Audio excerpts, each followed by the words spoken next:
Hello everybody on YouTube. It is December 29th, 2008. I came across a bill.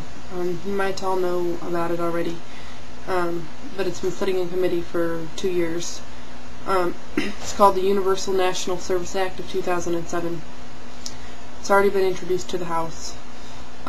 It's H.R. 393 is the bill number.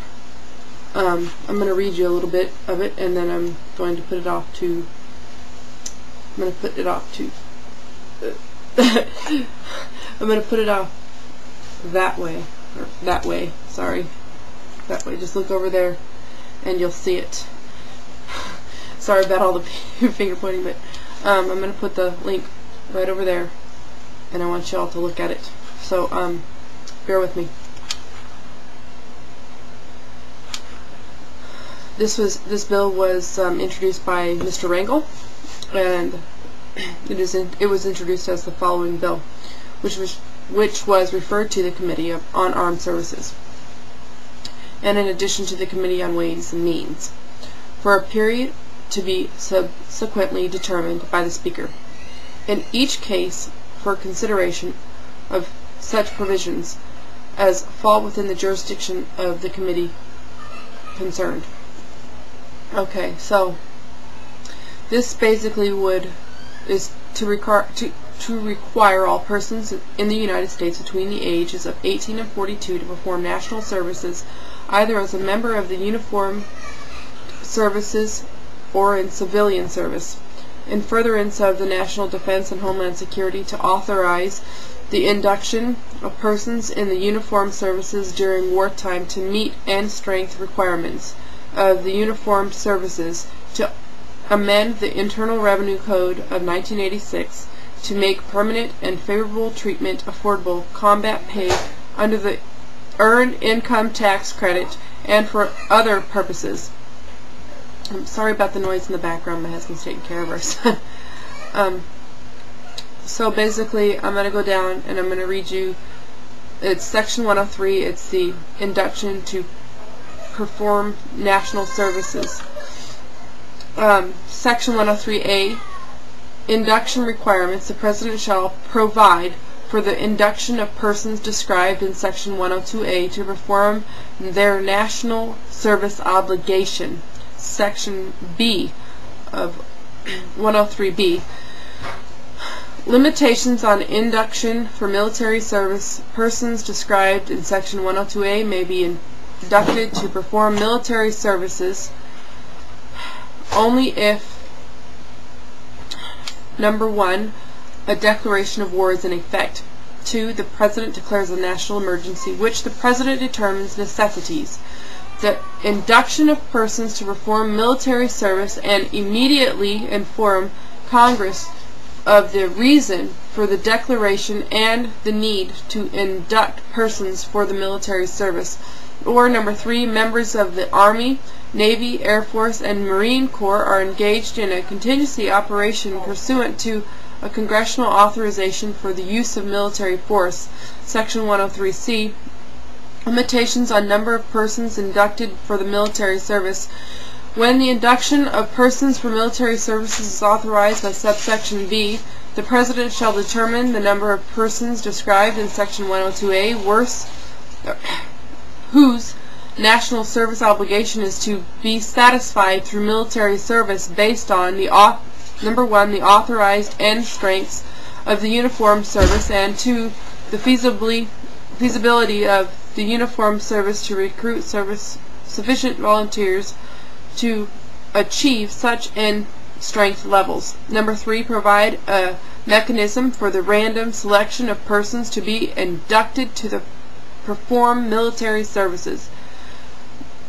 D, selection for induction. Random selection for military service. When the induction of persons for military service is authorized by subsection B, the President shall utilize a mechanism for the random selection of persons to be inducted to perform military services.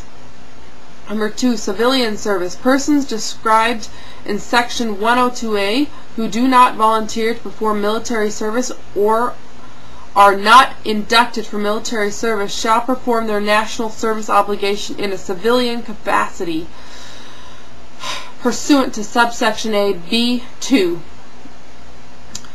E. Voluntary service. A person subject to induction under this title may volunteer to perform national service in lieu of being inducted, or to request permission to be inducted at a time other than the time at which the person is otherwise called for induction. I'll go up to section 102B so you can understand. I'll read it to you. B is forms the national service. The national service obligation under this title shall be performed either, number 1, as a member of an active or reserve component of the uniformed services, or 2, in a civilian capacity that, as determined by the President, promotes the national defense, including national or community services and service related to homeland security. C. Age limits. A person may be inducted under this title only if the person has attained the age of 18 and has not attained the age of 42. Yeah. And there's one other, section 104, the 2-year period of national service. General rule, except as otherwise provided in this section, the period of national service performed by a person under this title shall be 2 years. B. Grounds for extension at the discretion of the President. The period of military service for a member of the uniformed service under this title may be extended, with the consent of the member, for the purpose of furnishing hospitalization, medical, and surgical care for injury or illness incurred in line of duty, or for the purpose of requiring the member to compensate for any time lost to training for any cause.